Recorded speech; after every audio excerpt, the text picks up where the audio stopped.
गरुड़ ने श्री कृष्ण से पूछा, प्रभु, आत्मा मृत्यु के बाद दोबारा पृथ्वीलोक पर अपने परिजनों के पास क्यों जाती है? कृपया मुझे यह रहस्य समझाइए। श्री कृष्ण बोले, हे गरुड़, इस पृथ्वी लोक पर जिसने भी जन्म लिया है उसे एक ना एक दिन इस नश्वर देह का त्याग करना ही पड़ता है। मृत्यु संसार का अटल सत्य है, परंतु उसकी परतों में छिपा रहस्य बहुत गहरा है। आज वेग बाण के इस आध्यात्मिक प्रवाह में हम उसी रहस्य का द्वार खोलने जा रहा हूं। ध्यान पूर्वक सुनो। कोई व्यक्ति जब इस शरीर को छोड़ता है, उसके तुरंत बाद उस आत्मा के साथ क्या होता है? आत्मा आखिर कहां जाती है? और क्यों आत्मा मृत्यु के बाद ठीक 24 घंटे के भीतर अपने ही घर लौटती है? क्या ये केवल दर्शन होता है या इसके पीछे भी कोई बड़ा कारण छिपा है? गरुड़, हर मनुष्य की देह पंचतत्व में विलीन होती है। उसी क्षण यमराज के दूत वहां उपस्थित होकर उस आत्मा को अपने साथ ले जाने की तैयारी करते हैं। आत्मा को तुरंत यमलोक नहीं ले जाया जाता, बल्कि पहले उसके संपूर्ण जीवन के कर्मों, पुण्य और पाप का लेखा जोखा एक सूक्ष्म रूप में तैयार होता है। इसी दौरान यमदूत आत्मा को थोड़े समय में ही उसके घर वापस छोड़ देते हैं और यही अवधि लगभग 24 घंटे मानी जाती है। गरुड़ ने कहा, प्रभु, ऐसा क्यों आत्मा फिर अपने ही घर लौटती है? श्री कृष्ण बोले, संसार से उसके संबंध तुरंत समाप्त नहीं होते।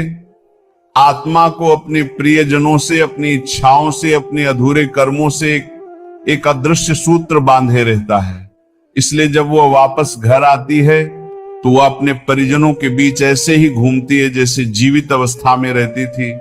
वह पुकारती है, आवाज देती है, रोती है, हाथ बढ़ाती है, पर न तो उसकी आवाज सुनी जाती है, ना उसकी उपस्थिति महसूस होती है।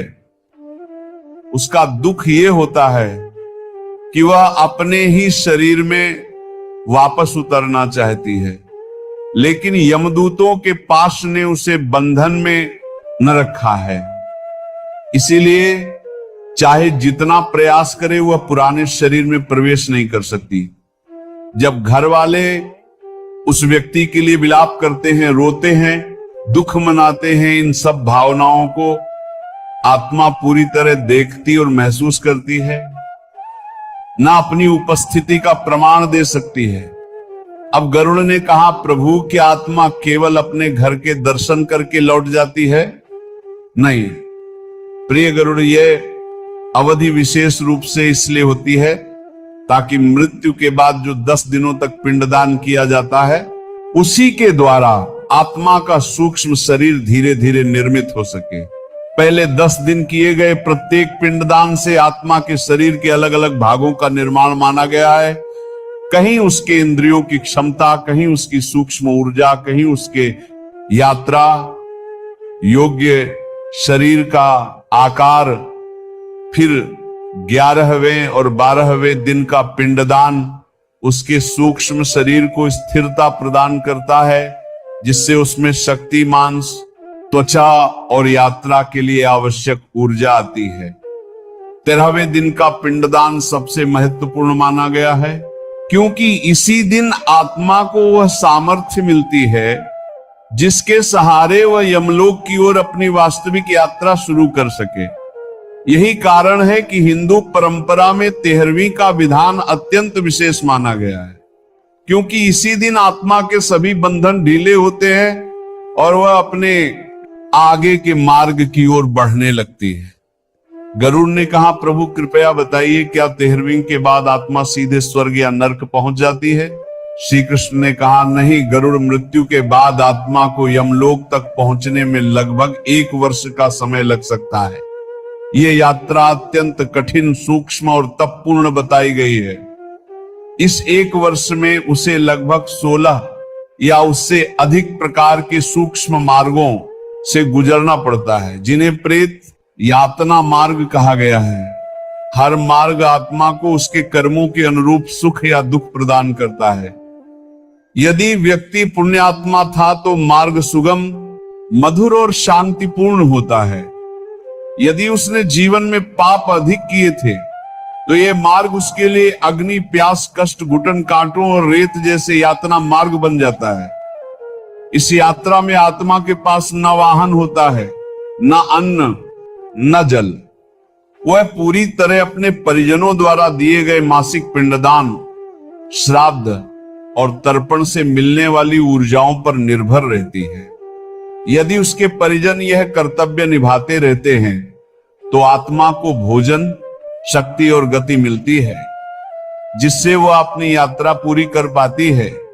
लेकिन अगर परिजन यह कर्तव्य भूल जाएं या करना न चाहे तो आत्मा भयंकर कष्ट में पड़ जाती है।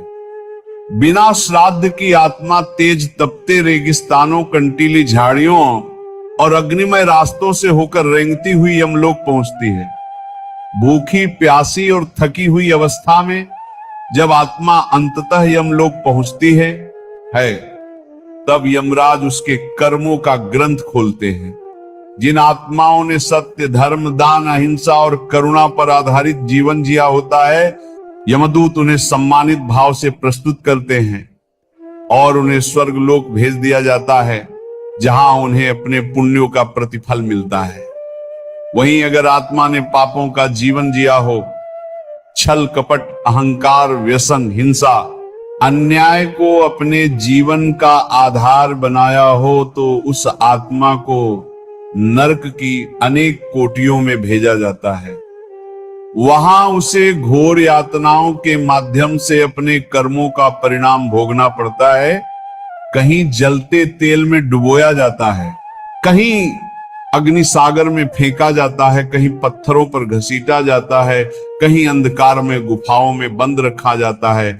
जब आत्मा अपने पापों का भार उतार देती है तब उसे पुनर्जन्म मिलता है और यह पुनर्जन्म उसके कर्मों की गहराई के अनुसार मानव, पशु, पक्षी या किसी निम्न योनि में भी हो सकता है। यदि किसी व्यक्ति पर कोई कर्ज बचा हो, कोई कर्तव्य अधूरा छूट गया हो या किसी का अधिकार उसने छीन लिया हो, तो मृत्यु के बाद उसकी आत्मा को विशेष रूप से बेचैनी होती है। ऐसी आत्माएं अपने परिजनों को संकेत देती हैं, स्वप्नों में, अचानक आने वाली घटनाओं में या विचित्र अनुभूतियों में। इसलिए कहा गया है कि हर व्यक्ति को अपने मृत पूर्वजों का वार्षिक श्राद्ध अवश्य करना चाहिए। यही उनके मोक्ष का मार्ग खोलता है। श्री कृष्ण ने कहा, प्रिय गरुड़, मृत्यु अंत नहीं है, ये आत्मा की अगली यात्रा का प्रारंभ है और ये यात्रा तब सुगम बनती है जब हम धर्म, कर्तव्य, करुणा और सदाचार को जीवन का मूल बनाएं।